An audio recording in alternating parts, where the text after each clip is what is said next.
Hello student, last time ਆਪਾਂ topic discuss ਕੀਤਾ ਸੀ Indian electrical rules. Next rules ਅੱਗੇ ਆਪਾਂ ਫਰਦਰ ਰੂਲਸ ਡਿਸਕਸ ਕਰ ਰਹੇ ਹਾਂ। Rule number 44, instruction for restoring of a person suffering from electric shock. ਜੇ ਕਿਸੇ ਬੰਦੇ ਨੂੰ ਇਲੈਕਟ੍ਰਿਕ ਸ਼ੌਕ ਲੱਗਦਾ ਵਾ, ਉਹਨੂੰ ਕਿਵੇਂ ਆਪਾਂ ਰੀਸਟੋਰ ਕਰਨਾ ਵਾ, ਜੇ ਉਹਦੀ ਪਹਿਲੀ ਫਸਟ ਏਡ ਜਾਂ ਉਹਨੂੰ ਪਹਿਲਾ ਟਰੀਟਮੈਂਟ ਜਿਹੜੀ ਦੇਣੀ ਆ, ਉਹਦੇ ਵਾਸਤੇ ਇੱਕ ਇੰਸਟਰਕਸ਼ਨ ਚਾਰਟ ਬਣਿਆ ਹੁੰਦਾ ਵਾ। ਉਹ ਜਿਹੜਾ ਹਰ ਇੱਕ generating station, sub station, switching station ਅਤੇ ਫੈਕਟਰੀ ਦੇ ਵਿੱਚ ਉਹ ਲੱਗਿਆ ਹੋਣਾ ਚਾਹੀਦਾ, ਜ਼ਰੂਰੀ ਆ। ਇਹ ਰੂਲ ਨੰਬਰ 44 ਆਪਾਂ ਨੂੰ ਦੱਸਦਾ ਵਾ। ਨੈਕਸਟ ਰੂਲ ਆ rule number 49, leakage on consumer premises. ਜੇ ਕਿਸੇ ਵੀ ਕੰਜ਼ਿਊਮਰ ਦੇ ਇੰਸਟਾਲੇਸ਼ਨ ਦੌਰਾਨ ਕੋਈ ਲੀਕੇਜ ਹੁੰਦੀ ਹੈ, ਲੀਕੇਜ ਮਤਲਬ ਉਹਦੀ ਇੰਸੂਲੇਸ਼ਨ ਰਜਿਸਟੈਂਸ ਲੋ ਹੁੰਦੀ ਆ। ਇੰਸੂਲੇਸ਼ਨ ਲੋ ਹੋਣਾ ਮਤਲਬ ਇੰਸੂਲੇਸ਼ਨ ਰਜਿਸਟੈਂਸ ਲੋ ਹੋਣਾ ਮਤਲਬ ਕੋਈ ਵੀ ਕੰਡਕਟਰ ਜਿਹੜਾ ਉਹ ਕਿਤੋਂ ਅਰਥ ਹੋ ਰਿਹਾ ਵਾ ਆਪਣਾ ਕਿਸੇ ਵੀ ਕਾਰਨ ਕਰਕੇ, ਤਾਂ ਉਹਦੀ ਆਪਣੀ ਇੰਸੂਲੇਸ਼ਨ ਰਜਿਸਟੈਂਸ ਲੋ ਹੋ ਜੂਗੀ। ਜਿਹੜੀ ਆਪਣਾ ਫੇਸ ਅਤੇ ਨਿਊਟਰਲ, ਸਿੰਗਲ ਫੇਸ ਦੀ ਜਦੋਂ ਆਪਾਂ ਗੱਲ ਕਰਦੇ ਹਾਂ ਉੱਥੇ ਦੋ ਟਰਮੀਨਲ ਹੁੰਦੇ ਆ, ਫੇਸ ਅਤੇ ਨਿਊਟਰਲ। ਜਦੋਂ ਫੇਸ ਦੇ ਵਿੱਚੋਂ ਜਿੰਨਾ ਵੀ ਕਰੰਟ ਫਲੋ ਹੋਇਆ, ਜੇ ਆਪਣਾ ਨਿਊਟਰਲ ਤੱਕ ਉਹਨਾਂ ਨਾ ਵਾਪਸ ਆਵੇ ਤਾਂ ਉਹ ਇੱਦਾਂ ਇਸ ਤਰ੍ਹਾਂ ਫਿਰ ਹੁੰਦਾ ਵਾ। ਤਾਂ ਉਸ ਦੌਰਾਨ ਜਿਹੜਾ ਉਹ ਕਿਤੇ ਅਰਥ ਦੇ ਥਰੂ ਫਲੋ ਹੋ ਰਿਹਾ ਕਿਸੇ ਪਾਸੇ ਹੋਰ, ਮਤਲਬ ਕਿ ਉਹ ਕੰਡਕਟਰ ਕਿਤੇ ਵੀ ਜਿਹੜੀ ਆਪਣੀ ਫਿਟਿੰਗ ਹੋਈ ਹੈ ਜਿਹੜੀ ਉਹ ਕਿਤੇ ਵੀ ਲੀਕੇਜ ਹੋ ਰਹੀ ਆ, ਉਹਨੂੰ ਆਪਾਂ ਲੀਕੇਜ ਕਹਿੰਦੇ ਹਾਂ, ਜਾਂ ਉਹਨੂੰ ਆਪਾਂ ਜਿਹੜੀ ਲੋ ਇੰਸੂਲੇਸ਼ਨ ਰਜਿਸਟੈਂਸ ਕਹਿ ਦਿੰਦੇ ਹਾਂ। ਜੇ ਆਪਣੀ ਇੰਸਟੋਲੇਸ਼ਨ ਦੇ ਵਿੱਚ ਇਹ ਪ੍ਰੋਬਲਮ ਆ ਤਾਂ ਜਿਹੜਾ ਇੰਸਪੈਕਟਰ ਜਿਹੜਾ ਇੰਸਪੈਕਸ਼ਨ ਕਰਦਾ ਵਾ ਉਹ ਉਸ ਆਪਣੀ ਇੰਸਟਾਲੇਸ਼ਨ, ਜੇ ਇਹ ਫੋਲਟ ਆਪਣੀ ਇੰਸਟਾਲੇਸ਼ਨ ਦੇ ਵਿੱਚ ਪਾਉਂਦਾ ਵਾ ਤਾਂ ਉਹ ਆਪਣੇ ਜਿਹੜਾ ਕਨੈਕਸ਼ਨ ਆ ਉਹਨੂੰ ਕੱਟ ਕਰ ਸਕਦਾ ਵਾ ਵਿਦਇਨ 48 ਆਵਰਸ ਦੇ ਵਿੱਚ। ਆਪਾਂ ਨੂੰ ਨੋਟਿਸ ਦੇ ਕੇ, ਰਿਟਨ ਨੋਟਿਸ ਦੇ ਕੇ ਜਿਹੜਾ ਉਹ 48 ਆਵਰਸ ਦੇ ਵਿੱਚ ਉਹ ਆਪਣਾ ਕਨੈਕਸ਼ਨ ਕੱਟ ਕਰ ਸਕਦਾ ਵਾ। ਕਿੰਨੇ ਚਿਰ ਵਾਸਤੇ? ਜਿੰਨਾ ਚਿਰ ਆਪਾਂ ਉਹਨੂੰ ਸੈਟਿਸਫਾਈ ਨਹੀਂ ਕਰਾਉਂਦੇ ਵੀ ਆਪਣੀ ਜਿਹੜੀ ਲੀਕੇਜ ਹੋ ਰਹੀ ਸੀ ਉਹਨੂੰ ਅਸੀਂ ਰਿਮੂਵ ਕਰਤਾ ਵਾ। ਹੁਣ ਇੰਸੂਲੇਸ਼ਨ ਰਜਿਸਟੈਂਸ ਆ ਜਿਹੜੀ ਆਪਣੀ ਉਹ ਸਹੀ ਆ, ਉਹ ਲੋ ਨਹੀਂ ਹੈਗੀ, ਉਹ ਠੀਕ ਆ। ਮਤਲਬ ਜਿਹੜੀ ਰਜਿਸਟੈਂਸ ਆ ਉਹ ਪ੍ਰੋਪਰ ਆ, ਇੰਸੂਲੇਸ਼ਨ ਰਜਿਸਟੈਂਸ ਜਿਹੜੀ ਆ, ਤਾਂ ਉਹ ਆਪਣੀ ਸਪਲਾਈ ਜਿਹੜੀ ਉਹ ਚਾਲੂ ਹੋਊਗੀ। ਨੈਕਸਟ ਰੂਲ ਆਪਣਾ rule number 54, declared voltage of supply to consumer. ਜਿਹੜੀ ਵੋਲਟੇਜ ਲੈਵਲ ਆ ਉਹ ਕਿੰਨਾ ਆਪਣਾ ਹੋਣਾ ਚਾਹੀਦਾ ਵਾ, ਘੱਟ ਵੱਧ ਕਿੰਨਾ ਆਪਾਂ ਜਿਹੜਾ ਉਹ ਕਰ ਸਕਦੇ ਹਾਂ, ਵੋਲਟੇਜ ਜਿਹੜੀ ਉਹ ਕਿੰਨੀ ਘੱਟ ਵੱਧ ਹੋ ਸਕਦੀ ਆ। ਪਹਿਲਾਂ ਆਪਾਂ ਡਿਸਕਸ ਕਰਾਂਗੇ ਲੋਅਰ ਔਰ medium voltage.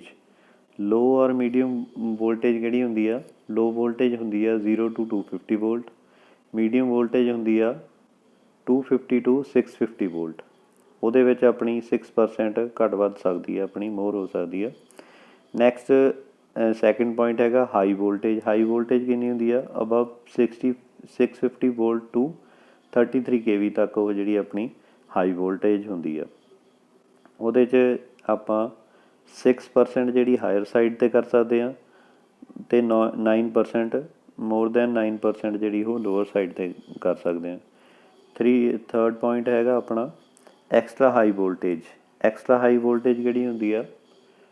33 kV to 132 kV ਤੱਕ ਜਿਹੜੀ ਆਪਣੀ ਉਹ ਐਕਸਟਰਾ ਹਾਈ ਵੋਲਟੇਜ ਹੁੰਦੀ ਆ।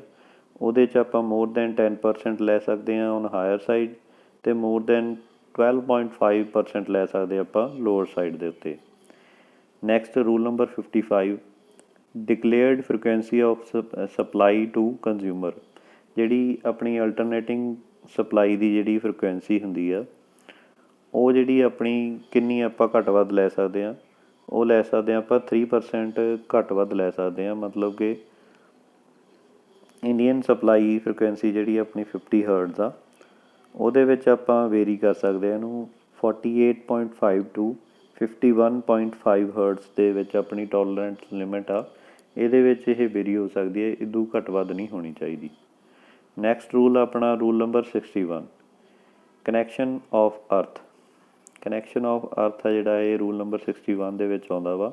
ਦਿਸ rule state the proper earthing should be provided where the voltage normally exceed 125 volts and of a system at a medium voltage। ਜਦੋਂ 25 wallet ਤੋਂ ਜਿਹੜੀ 125 wallet ਤੋਂ ਵੋਲਟੇਜ ਅਪ ਹੁੰਦੀ ਆ ਤਾਂ ਉੱਥੇ ਆਪਾਂ ਨੂੰ ਅਰਥਿੰਗ ਕਨੈਕਸ਼ਨ ਪ੍ਰੋਵਾਈਡ ਕਰਾਉਣਾ ਜ਼ਰੂਰੀ ਆ, ਲਾਜ਼ਮੀ ਆ। ਨੈਕਸਟ ਰੂਲ ਆਪਣਾ rule number 77, clearance above ground of the lower conductor. ਜਦੋਂ ਆਪਾਂ ਪਹਿਲੇ ਪੁਆਇੰਟ ਦੀ ਗੱਲ ਕਰਦੇ ਹਾਂ, ਜਿਹੜਾ ਆਪਣੀ ਸਟਰੀਟਸ ਦੇ ਵਿੱਚ ਓਵਰਹੈਡ ਲਾਈਨਸ ਆ, ਉਹਨਾਂ ਦੇ ਜਿਹੜਾ ਲੋਐਸਟ ਕੰਡਕਟਰ ਆ ਉਹ ਤੋਂ ਲੈ ਕੇ ਅਰਥ ਤੱਕ ਆਪਣਾ ਜਿਹੜਾ ਗਰਾਊਂਡ ਆ ਉਹਦੇ ਵਿੱਚ ਕਿੰਨਾ ਡਿਸਟੈਂਸ ਮੇਨਟੇਨ ਰੱਖਣਾ ਜ਼ਰੂਰੀ ਆ, ਉਹ ਆਪਾਂ ਇਹਦੇ 'ਚ ਡਿਸਕਸ ਕਰਾਂਗੇ। ਪਹਿਲਾਂ ਆਪਾਂ ਡਿਸਕਸ ਕਰਦੇ ਹਾਂ, no conductor on overhead line include service line. ਜਿਹੜੇ ਕੋਈ ਵੀ ਆਪਣੀ ਓਵਰਹੈਡ ਲਾਈਨ ਆ ਜਾਂ ਸਰਵਿਸ ਲਾਈਨ ਜਿਹੜੀ ਆਪਣੇ ਘਰ ਨੂੰ ਤਾਰ ਆਉਂਦੀ ਆ, ਸਰਵਿਸ ਲਾਈਨ ਕਹਿੰਦੇ ਆ ਉਹਨੂੰ ਇਰੈਕਟਿਡ ਅਕਰੋਸ ਅ ਸਟਰੀਟ, ਜਿਹੜੀ ਅਕਰੋਸ ਆਪਣੀ ਸਟਰੀਟ ਜਿਹੜੀ ਆਉਂਦੀ ਆ ਉਹਦੀ ਜਿਹੜੀ ਹਾਈਟ ਆਪਾਂ ਕਿੰਨੀ ਲੈ ਸਕਦੇ ਹਾਂ। Lower and medium voltage lines ਦੇ ਵਿੱਚ 55.8 ਮੀਟਰ ਲੈ ਸਕਦੇ ਹਾਂ ਅਤੇ ਹਾਈ ਵੋਲਟੇਜ ਲਾਈਨਸ ਦੇ ਵਿੱਚ 6.1 ਮੀਟਰ ਲੈ ਸਕਦੇ ਹਾਂ। ਇਹ ਆਪਾਂ lower and medium voltage last 'ਚ ਡਿਸਕਸ ਕਰ ਚੁੱਕੇ ਹਾਂ। ਜਿਹੜੀ ਲੋਅਰ ਅਤੇ ਮੀਡੀਅਮ ਵੋਲਟੇਜ ਆ 0 to 650 ਲੈਂਦੇ ਹਾਂ ਆਪਾਂ, ਅਤੇ ਹਾਈਅਰ ਵੋਲਟੇਜ ਜਿਹੜੀ ਆ ਉਹ 650 to 33 kV ਲੈਂਦੇ ਹਾਂ। ਇੱਦਾਂ ਹੀ ਅਲੋਂਗ ਨੈਕਸਟ ਜਿਹੜੀ ਹੈਗੀ ਆ ਉਹ ਅਲੋਂਗ ਦ ਐਨੀ ਸਟਰੀਟ। ਅਲੋਂਗ ਮਤਲਬ ਜੇ ਆਪਣੀ ਸਟਰੀਟ ਗਲੀ ਜਾ ਰਹੀ ਆ ਉਹਦੇ ਅਲੋਂਗ ਪੈਰਲਲੀ ਜਿਹੜੇ ਆਪਣੇ ਪੋਲ ਲੱਗੇ ਹੋਏ ਆ ਉਹਨਾਂ ਦਾ ਕਿੰਨਾ ਡਿਸਟੈਂਸ ਹੋਣਾ ਚਾਹੀਦਾ ਵਾ ਗਰਾਊਂਡ ਤੋਂ, ਜਿਹੜਾ ਲੋਐਸਟ ਕੰਡਕਟਰ ਜਿਹੜਾ ਉਹ ਕਿੰਨਾ ਹੋਣਾ ਚਾਹੀਦਾ ਵਾ। ਲੋਅਰ ਅਤੇ ਮੀਡੀਅਮ ਵੋਲਟੇਜ ਵਾਸਤੇ 5.5 ਮੀਟਰ ਹੋਣਾ ਚਾਹੀਦਾ, ਹਾਈ ਵੋਲਟੇਜ ਵਾਸਤੇ 5.8 ਮੀਟਰ ਹੋਣਾ ਚਾਹੀਦਾ ਵਾ। ਅਤੇ ਥਰਡ, ਜੇ ਆਪਾਂ ਆਪਣੀ ਇਹ ਜਿਹੜੀ ਸਰਵਿਸ ਲਾਈਨ ਜਾਂ ਓਵਰਹੈਡ ਲਾਈਨਸ ਆ ਉਹ ਕਰੋਸ ਕਰਦੀ ਪਈ ਆ, ਉਸ ਦੌਰਾਨ ਜਿਹੜੀ ਆਪਣੀ ਹਾਈਟ ਕਿੰਨੀ ਇਸ ਤੋਂ ਘਟਣੀ ਨਹੀਂ ਚਾਹੀਦੀ, ਕਿੰਨੀ ਤੋਂ ਨਹੀਂ ਘਟਣੀ ਚਾਹੀਦੀ। ਜੇ ਆਪਣਾ ਲੋਅਰ ਅਤੇ ਮੀਡੀਅਮ ਅਤੇ ਹਾਈ ਵੋਲਟੇਜ ਲਾਈਨ ਆ ਇਨਕਲੂਡਿੰਗ 11 kV, 11 kV ਆ, ਬੇਅਰਡ ਕੰਡਕਟਰ ਆ। ਬੇਅਰ ਮਤਲਬ ਜਿਹੜਾ ਕੰਡਕਟਰ ਦੇ ਉੱਤੇ ਕੋਈ ਇੰਸੂਲੇਸ਼ਨ ਨਹੀਂ ਹੈਗੀ, ਉਹਦੀ ਜਿਹੜੀ ਹਾਈਟ ਆ ਉਹ 4.6 ਤੋਂ ਘਟਣੀ ਨਹੀਂ ਚਾਹੀਦੀ। ਇਸ ਤੋਂ ਘੱਟ ਥੱਲੇ ਟੋਲਰੈਂਟ ਨਹੀਂ ਹੈਗੀ, ਮੰਨੀ ਨਹੀਂ ਜਾਂਦੀ। ਅਤੇ ਜੇ ਆਪਾਂ ਗੱਲ ਕਰਦੇ ਹਾਂ ਜਿਹੜਾ ਆਪਣਾ lower and medium and high voltage lines, ਜੇ ਆਪਣਾ 11 kV ਵੋਲਟੇਜ ਲਾਈਨ ਆ ਅਤੇ ਕੰਡਕਟਰ ਜਿਹੜਾ ਆਪਣਾ ਇੰਸੂਲੇਟਿਡ ਆ, ਇੰਸੂਲੇਟਿਡ ਆ ਮਤਲਬ ਕੋਈ ਕੇਬਲ ਆ ਉਹ ਇੰਸੂਲੇਟਿਡ ਆ, 11 kV ਕੇਬਲ ਮੰਨ ਲੈਂਦੇ ਆਪਾਂ, ਉਹਦਾ ਜਿਹੜਾ ਡਿਸਟੈਂਸ ਆ ਉਹ ਗਰਾਊਂਡ ਲੈਵਲ ਤੋਂ ਜਿਹੜਾ ਘੱਟੋ ਘੱਟ ਡਿਸਟੈਂਸ ਜਿਹੜਾ ਉਹ 4 ਮੀਟਰ ਹੋਣਾ ਚਾਹੀਦਾ ਵਾ, 4 ਮੀਟਰ ਫਰੋਮ ਗਰਾਊਂਡ। ਜੇ ਆਪਾਂ ਇਹ ਗੱਲ ਕਰਦੇ ਹਾਂ above higher voltage line above 11 kV, ਜੇ 11 kV ਤੋਂ ਵੱਧ ਵੋਲਟੇਜ ਲਾਈਨ ਆ ਤਾਂ ਆਪਾਂ ਨੇ ਉਹਦਾ ਜਿਹੜਾ ਮਿਨੀਮਮ ਡਿਸਟੈਂਸ ਆ ਉਹ 5.2 ਮੀਟਰ ਹੋਣਾ ਚਾਹੀਦਾ ਵਾ। ਨੈਕਸਟ ਰੂਲ ਆਪਾਂ ਡਿਸਕਸ ਕਰਦੇ ਹਾਂ, rule number 79, clearance from building of low and medium voltage line and service line. Low and medium voltage ਅਤੇ ਸਰਵਿਸ ਲਾਈਨ ਜਿਹੜੀ ਆਪਾਂ ਡਿਸਕਸ ਕਰ ਚੁੱਕੇ ਹਾਂ। ਜਿਹੜੀ ਆਪਣੀ LT ਲਾਈਨਸ ਆ ਉਹਨੂੰ ਆਪਾਂ ਕਹਿ ਦਿੰਦੇ ਹਾਂ, ਜਾਂ ਸਰਵਿਸ ਲਾਈਨ ਜਿਹੜੀ ਆਪਣੀ LT ਲਾਈਨ ਤੋਂ ਜਿਹੜੀ ਆਪਣੀ PVC ਜਾਂ ਕੋਈ ਵੀ ਕੰਡਕਟਰ ਜਿਹੜਾ ਆਪਣੇ ਘਰ ਨੂੰ ਸਪਲਾਈ ਦਿੰਦਾ ਵਾ, ਸਰਵਿਸ ਲਾਈਨ ਉਹਨੂੰ ਆਪਾਂ ਕਹਿ ਦਿੰਦੇ ਹਾਂ। ਇਸ ਫਿਗਰ ਦੇ ਵਿੱਚ ਆਪਾਂ ਤੁਹਾਨੂੰ ਦੱਸਣਾ ਚਾਹਿਆ ਵਾ ਤਾਂ ਕਿ ਆਪਾਂ ਨੂੰ ਸੌਖਾ ਹੋ ਸਕੇ। ਵਰਟੀਕਲ ਕਲੀਅਰੈਂਸ ਜਿਹੜੀ ਆ ਉਹ 2.5 ਮੀਟਰ ਹੋਣੀ ਚਾਹੀਦੀ ਹੈ। ਵਰਟੀਕਲ ਕਲੀਅਰੈਂਸ ਮਤਲਬ ਜਿਹੜਾ ਆਪਣਾ ਕੋਈ ਵੀ ਆਪਣਾ ਘਰ ਦਾ ਜਿਹੜਾ ਰੂਫ ਆ ਉਸ ਤੋਂ ਜਿਹੜਾ ਵਰਟੀਕਲੀ ਉਹ 2.5 ਮੀਟਰ ਹਾਈਟ 'ਤੇ ਹੋਣੀ ਚਾਹੀਦੀ ਆ ਉਹ, ਜੇ ਆਪਣੇ ਉਸ ਤੋਂ ਦੂਰ ਆ। ਜੇ ਹੌਰੀਜ਼ੋਨਟਲ ਡਿਸਟੈਂਸ ਦੀ ਗੱਲ ਕਰਦੇ ਆ ਤਾਂ ਉਹ 1.2 ਮੀਟਰ ਦੂਰੀ 'ਤੇ ਹੋਣਾ ਚਾਹੀਦਾ ਵਾ। ਇਹ ਹੋ ਗਿਆ ਰੂਲ ਨੰਬਰ 79। ਨੈਕਸਟ ਰੂਲ ਆਪਣਾ rule number 80, clearance from building of high end extra high voltage line. ਜਦੋਂ ਆਪਾਂ ਡਿਸਕਸ ਕੀਤਾ ਲੋ ਅਤੇ ਮੀਡੀਅਮ ਅਤੇ ਸਰਵਿਸ ਲਾਈਨ ਬਾਰੇ ਡਿਸਕਸ ਕੀਤਾ ਸੀ ਰੂਲ ਨੰਬਰ 79 ਦੇ ਵਿੱਚ। ਹੁਣ ਰੂਲ ਨੰਬਰ 80 ਦੇ ਵਿੱਚ ਕੀ ਆਉਂਦਾ ਵਾ, ਹਾਈ ਵੋਲਟੇਜ ਅਤੇ ਐਕਸਟਰਾ ਹਾਈ ਵੋਲਟੇਜ ਦੇ ਵਿੱਚ ਕਿੰਨੀ ਵਰਟੀਕਲ ਅਤੇ ਹੌਰੀਜ਼ੋਨਟਲ ਕਲੀਅਰੈਂਸ ਹੋਣੀ ਚਾਹੀਦੀ ਆ ਬਿਲਡਿੰਗਸ ਤੋਂ। ਆਪਣੇ ਜਿਹੜੇ ਵੀ ਘਰ ਬਣੇ ਆ ਜਾਂ ਕੋਈ ਕਮਰਸ਼ੀਅਲ ਬਿਲਡਿੰਗ ਬਣੀ ਆ ਉਸ ਤੋਂ ਕਿੰਨੀ ਦੂਰੀ ਦੇ ਉੱਤੇ ਉਹ ਜਿਹੜੀ ਲਾਈਨ ਆਪਣੀ ਜਾਣੀ ਚਾਹੀਦੀ ਆ। ਵਰਟੀਕਲ ਕਲੀਅਰੈਂਸ ਮਤਲਬ ਕਿ ਉਹਦੀ ਜਿਹੜੀ ਰੂਪ ਤੋਂ ਉੱਪਰ ਜਿਹੜੀ ਕਲੀਅਰੈਂਸ, ਜਿਹੜੀ ਆਪਾਂ ਲਾਸਟ ਦੇ ਵਿੱਚ ਡਿਸਕਸ ਕਰ ਚੁੱਕੇ ਹਾਂ ਆਪਾਂ, ਵਰਟੀਕਲ ਕਲੀਅਰੈਂਸ ਕੀ ਹੁੰਦੀ ਹੈ, ਹੈ ਨਾ।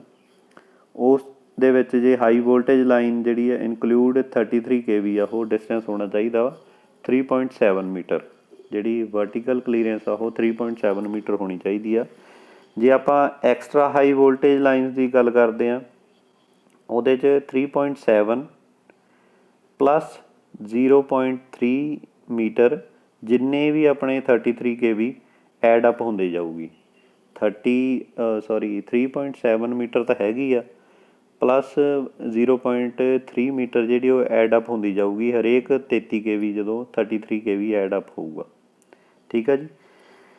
ਨੈਕਸਟ ਹੌਰੀਜ਼ੋਂਟਲ, ਇੱਦਾਂ ਹੀ ਹੌਰੀਜ਼ੋਂਟਲ ਕਲੀਅਰੈਂਸ ਆਪਾਂ ਡਿਸਕਸ ਕਰਦੇ ਹਾਂ। ਜਿਹੜੀ ਹਾਈ ਵੋਲਟੇਜ ਲਾਈਨ ਦੀ ਆ ਉਹ ਕਿੰਨੀ ਹੋਣੀ ਚਾਹੀਦੀ ਆ, ਜਦੋਂ ਆਪਾਂ 11 kV ਦੀ ਗੱਲ ਕਰਦੇ ਹਾਂ, ਇਨਕਲੂਡ 11 kV ਆ, ਉਹ ਜਿਹੜੀ 1.2 ਮੀਟਰ ਕਲੀਅਰੈਂਸ ਹੋਣੀ ਚਾਹੀਦੀ ਆ। ਨੈਕਸਟ ਹਾਈ ਵੋਲਟੇਜ ਲਾਈਨ ਤੋਂ ਅਬਵ ਜਿਹੜੀ ਹੁੰਦੀ ਹੈ, ਮਤਲਬ ਕਿ 11 kV ਤੋਂ ਅਬਵ ਇਨਕਲੂਡ 33 kV ਆ, ਉਹ 2 ਮੀਟਰ ਹੋਣੀ ਚਾਹੀਦੀ ਹੈ। ਜੇ ਐਕਸਟਰਾ ਹਾਈ ਵੋਲਟੇਜ ਦੀ ਗੱਲ ਕਰਦੇ ਹਾਂ ਤਾਂ ਉਹ ਆਪਣੀ 2 metre plus 0.3 metre for every 33 kV।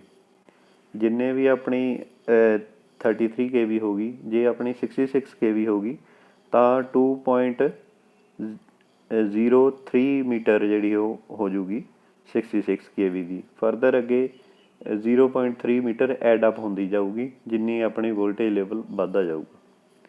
ਇਹ ਸੀਗੇ ਆਪਣੇ ਕੁਛ ਰੂਲਸ, ਇੰਡੀਅਨ ਇਲੈਕਟ੍ਰੀਕਲ ਰੂਲਸ ਜਿਹੜੇ ਆਪਾਂ ਡਿਸਕਸ ਕੀਤੇ ਆ। ਵੈਸੇ ਤਾਂ ਰੂਲਸ ਜਿਹੜੇ ਆ ਉਹ 146 ਆ ਟੋਟਲ, ਬਟ ਆਪਾਂ ਕੁਛ ਰੂਲਸ ਆਪਾਂ ਡਿਸਕਸ ਕੀਤੇ ਆ ਜਿਹੜੇ ਪੇਪਰਾਂ ਦੇ ਵਿੱਚ ਆ ਜਾਂਦੇ ਆ। ਜੇ ਆਪਾਂ ਪੂਰੇ ਰੂਲਸ ਜਿਹੜੇ ਉਹ ਪੜ੍ਹਨੇ ਆ ਤਾਂ ਬੁੱਕਸ ਦੇ ਵਿੱਚ ਦਿੱਤੇ ਹੋਏ ਆ, ਉਹ ਵੀ ਪੜ੍ਹ ਸਕਦੇ ਹੋ।